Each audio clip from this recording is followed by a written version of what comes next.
ABC News exclusive with Sharon and Ozzy Osbourne, their first TV interview since Ozzy's recovery from a major operation. Every time we're set to go, something happens with Ozzy's health, and so we'll get there. We want to go back so bad. I tell my doctor this and he goes, how the are you alive, you know? Why are you breathing?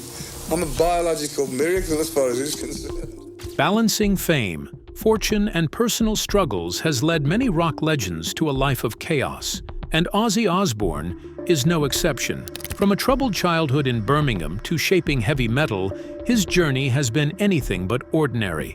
Behind the wild performances and controversy lies a story of addiction, survival, and resilience. Now, a shocking revelation about his past has left fans shocked. What really happened to the Prince of Darkness? Stay tuned as we uncover the untold truth of Ozzy Osbourne. Early life in Birmingham. In the late 1940s, Birmingham was a city soaked in the industrial hustle. The air was filled with the scent of molten metal. On the 3rd of December, 1948, in the underdeveloped Aston district of Birmingham, John Michael Osbourne, later known as Ozzy Osbourne, was brought into a world filled with many challenges. He grew up in a cramped household with 5 siblings. Ozzy's father, John Thomas Jack Osbourne, worked in a tool-making factory, while his mother, Lillian Osbourne, worked on an assembly line in a car plant. Financial struggles were a constant presence, leading to frequent conflicts between his parents. But that is not all about Ozzy's childhood. Stay tuned to find out more details. From an early age, Ozzy faced significant obstacles. Diagnosed with dyslexia, he struggled with learning difficulties in a school system that offered little understanding or support. Teachers were dismissive and sometimes abusive, and his classmates often ridiculed him. Even his parents failed to recognize his struggles, viewing him merely as a slow learner rather than a child in need of help. The bullying he endured was relentless. At 11 years old, he became the target of 2 classmates who took pleasure in tormenting him. Their cruelty included public humiliation and physical assaults, leaving deep psychological scars. Despite witnessing this abuse, his younger sister was too frightened to intervene, and his parents remained oblivious to his suffering. By the time he was 14 years old, the weight of his despair became unbearable. In a moment of hopelessness, he attempted suicide, but was saved by his father. Unfortunately, instead of finding comfort, Ozzy faced violence from his father, who believed that punishment was the solution to problems. This experience only deepened Ozzy's pain and sense of isolation. When he turned 15, he began to feel trapped in an educational system that rejected him. So Ozzy decided to drop out of school. He then turned to various odd jobs, like working as a factory worker, plumber, and painter. But none lasted long due to carelessness and lack of focus. Because of how desperate he was for money, he turned to petty crime, and those crimes landed him a short prison sentence at 17. The next point about Ozzy's life will shock you. Despite all of these struggles he faced, one passion remained untouched, and that was his love for music. The Beatles became a beacon of hope for young Ozzy. He recalled, "The first time I heard She Loves You, it was like a feeling of lightning. This moment ignited a dream within him, a dream that would ultimately lead to a transformative journey, one that would change his life forever." His early career. Ozzy Osbourne left prison with one goal: to become a singer. He had no training, no money, and no musical skills, only a relentless desire. That drive led him to a newspaper ad seeking a vocalist for a new rock band. In 1968, a lanky young man with unkempt hair and a terrible voice walked into a poorly lit rehearsal room in Birmingham. There, he met guitarist Tony Iommi, bassist Geezer Butler, and drummer Bill Ward. Together, they formed a band that would change music forever. Originally called Earth, they renamed themselves Black Sabbath, inspired by a Boris Karloff horror film. Unlike other bands singing about love and peace, they embraced darkness, fear, and the unknown. Ozzy's eerie vocals and Iommi's heavy riffs gave birth to a new sound in the musical industry, something primal, raw, and groundbreaking. In 1970, they released their debut album, titled Black Sabbath. The opening track was filled with threatening sounds, tolling bells, and a three-note riff. This made the song feel like a sound summoning people for rituals. Although critics dismissed the song, outcasts and misfits embraced their music. Later that year, Paranoid cemented its legacy. War Pigs raged against war. Iron Man became a heavy metal anthem. And Paranoid, written in 20 minutes, became one of rock's most iconic songs. In just a year, Black Sabbath transformed from unknowns to legends, birthing an entire genre titled heavy metal. But when things were going so well for Ozzy, something happened that almost destroyed his success. In the 1970s, when Black Sabbath released one legendary album after another, it was also the year where Ozzy began losing control of his life. Alcohol, drugs, and endless parties turned him into a volatile presence within the band. Initially, the entire group indulged in this lifestyle, but while the others managed to keep themselves together, Ozzy could not hold himself together. He showed up to recording sessions drunk, forgot lyrics, fought with bandmates, and on some days couldn't even make it on stage.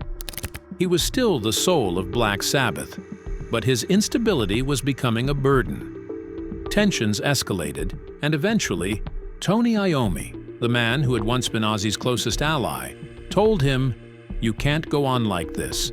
So in 1979, after many failed attempts to get Ozzy back on track, Black Sabbath officially fired Ozzy Osbourne. That moment was like a fatal wound. Black Sabbath wasn't just a band to Ozzy. It was his entire world, the only place he had ever felt like he truly belonged. Being kicked out felt like being erased from existence. He locked himself away in a hotel room, drowning in alcohol and drugs, going deeper into despair, lost in a haze of substance abuse. He stopped caring about the future, stopped thinking about music, and even stopped wanting to live. But then someone stepped in and pulled him back from the darkness. Sharon Arden, the daughter of Black Sabbath's manager, Don Arden. She saw something in Ozzy that he himself had forgotten. She refused to let him destroy himself, refused to let him fade into obscurity as a failure. Sharon believed that Ozzy was not finished, that he wasn't just a part of Black Sabbath, but that he could become a legend in his own right. Being expelled from Black Sabbath seemed like the end, but in reality, it was the beginning of an even greater chapter in Ozzy Osbourne's career. So with the help of Sharon, he was able to get back on his feet, and this time, he was not planning on joining a band. He had something more interesting in mind. Stay tuned to find out what he was going to do next. After he got back on his feet, there was one question, and that was, what's next for Ozzy? He could not go back to his band, and most bands will not accept him because of his drinking incident. So Sharon suggested that he continue music on his own, and she will be his manager. Although everything was in place, one thing was still missing. Ozzy needed a guitarist, and that's when he met Randy Rhoads. The first time he heard Randy play, he sobered up instantly.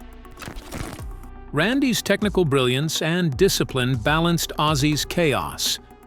Together, they created Blizzard of Oz, featuring musical stars like Crazy Train and Mr. Crowley. It was a massive success, proving Ozzy was more than just Black Sabbath's former frontman.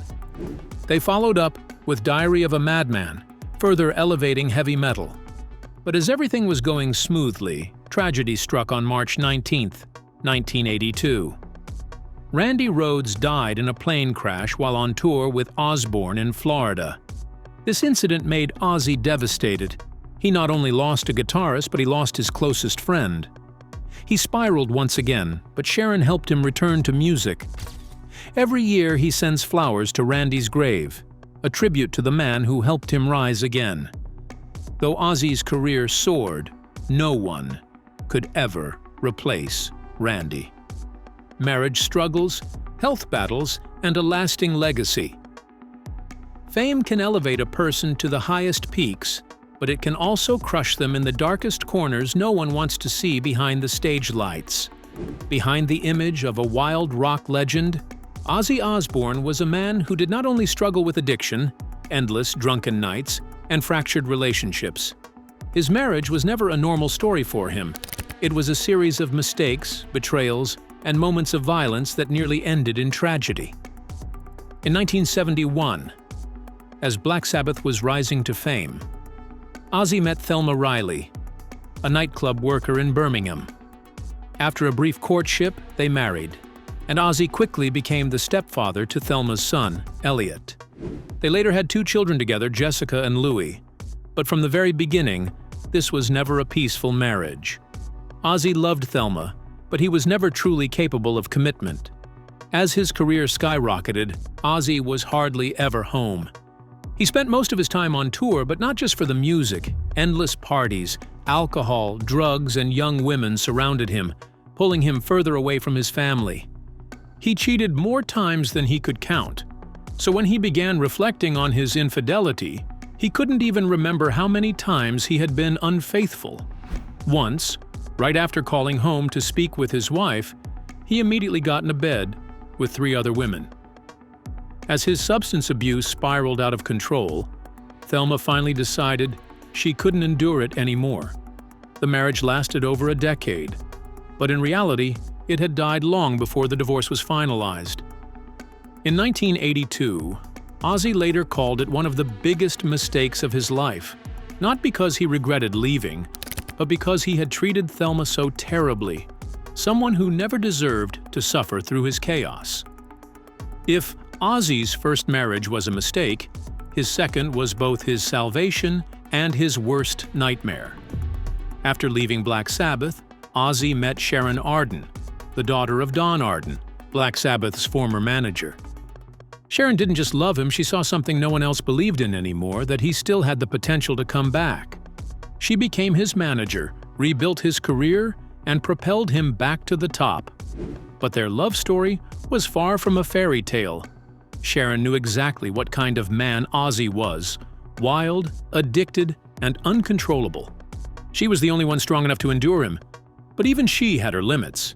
In 1989, during a particularly heavy drinking binge, Ozzy suddenly walked up to Sharon, looked her straight in the eyes, and said, "We've made a decision. You have to die." Before she could react, Ozzy grabbed her by the throat and started strangling her, his grip tightening as he lost all control. Luckily, they weren't alone. Others in the house managed to intervene just in time, pulling Ozzy away before the situation turned into a tragedy. Sharon later admitted that if she had had a gun at that moment, she would have shot Ozzy immediately to protect herself. The police arrived and arrested Ozzy on the spot. When he woke up in a cold, foul-smelling jail cell, he had no memory of what had happened. An officer walked in and told him, "You've been arrested for attempting to murder your wife." It was the most horrifying moment of Ozzy's life. He realized he had crossed a line that could never be uncrossed. After spending a night in jail, he was released, but the damage had been done. This incident marked a turning point in their relationship. Sharon knew she couldn't keep living in fear, but she also understood that Ozzy needed help. In the following months, Sharon worked tirelessly to get Ozzy into rehab. It was a grueling process, filled with relapses and setbacks, but slowly he began to confront his demons. They both knew it wouldn't be easy, but through therapy and support, they started to rebuild their relationship. After years of turmoil, They married in 1982, and despite the challenges, they became a formidable team, both in business and in life. As the years passed, Ozzy's health began to deteriorate. After decades of heavy drinking and drug use, he faced numerous health issues, including severe injuries from an ATV accident in 2003. The accident left him with a fractured collarbone, 8 broken ribs, and a shattered vertebra. Recovery was long and painful, but he persevered, returning to the stage to perform for his fans. In 2019, Ozzy was diagnosed with Parkinson's disease, a revelation that shook him to his core. The diagnosis was a heavy blow, but it didn't break his spirit. He continued to work on new music and plan tours, determined to stay connected to his fans and his craft. Despite the physical challenges, Ozzy's resilience shone through. He often remarked that music was the one thing that kept him alive, giving him purpose even in the face of adversity. But that is not all. Ozzy Osbourne's journey through darkness has transformed him into a cultural icon. From his wild antics and outrageous performances to his candidness about addiction and mental health, he's become a symbol of resilience. In the early 2000s, he starred in the reality TV show The Osbournes, which offered fans a glimpse into his chaotic family life and humanized the rock star persona. His contributions to music have not gone unnoticed. Ozzy has won multiple awards, including Grammy Awards, and he was inducted into the Rock and Roll Hall of Fame twice, once with Black Sabbath and once as a solo artist. His influence on heavy metal and rock music is undeniable, inspiring countless musicians and fans worldwide. In 2025, Ozzy announced his final tour, marking a farewell to his fans after decades of performing. The news was met with an outpouring of love and support from fans who had grown up with his music. As he prepared for this historic concert, Ozzy reflected on his journey, grateful for the highs and lows that had shaped him into the man he is today. What aspect of Ozzy Osbourne's journey impresses you the most? Is it his music, his wild lifestyle, or his indomitable spirit? Drop it in the comment section below. If you enjoyed watching this video, make sure to like, share, and subscribe to our channel for more. Also, click the next video shown on your screen, and you will enjoy it.